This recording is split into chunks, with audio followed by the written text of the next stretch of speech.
طريقة أداء منح تيسير. وضع صندوق الإيداع والتدبير للاحتياط رهن إشارة المستفيدين من منح تيسير وسيلة جديدة للأداء كترتكز بالأساس على جوج ديال الطرق: نقدا عبر وكالات القرب التابعة لمؤسسات الأداء المعتمدة، تحويل البنكي بالنسبة للمستفيدين اللي صرحوا برقم حسابهم سابقا. اليوم غادي تبدا مرحلة دفع منح تيسير للمستفيدين اللي كتوفر فيهم شروط الاستحقاق. العملية ديال هذا الخلاص غادي تتم عبر وكالات القرب المعتمدة اللي تابعة لإحدى مؤسسات الأداء التالية، واللي غادي تلقاوها معلمة بالملصوق التالي. أما بالنسبة للأجل ديال الخلاص كونوا هانيين، الأداء غيبقى مفتوح لمدة كافية عبر وكالات القرب الموزعة والمتواجدة في جميع الأقاليم والعمالات.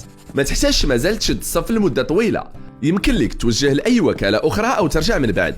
المهم هو أنك منين تمشي لوكالة القرب ما تنساش تجيب معاك البطاقة الوطنية ورقم أو أرقام مسار الوليدات اللي غيستافدوا من المنحة، وضروري كذلك يكون معاك التليفون ديالك ورقم الحساب البنكي أو حساب الأداء إذا كان متوفر عندكم، باش تصرحوا به لدى الوكالة في حالة إلا بغيتوا تبقاو تخلصوا في حسابكم الخاص في الدورات المقبلة. وإلا ما كانش عندكم حساب كنطلبوا منكم تفتحوه في الوكالة اللي تم فيها الخلاص، وهذا الشيء باش في الخلاص الجاي تحول المنحة مباشرة للحساب ديالكم وترتاحوا من عناء التنقل والانتظار.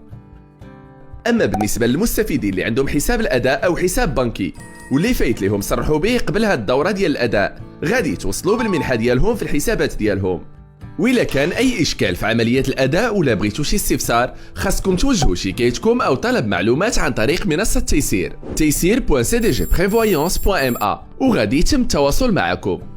للمزيد من المعلومات زوروا منصة تيسير، صفحة الفيسبوك أو قناة يوتيوب لصندوق الإيداع والتدبير للاحتياط.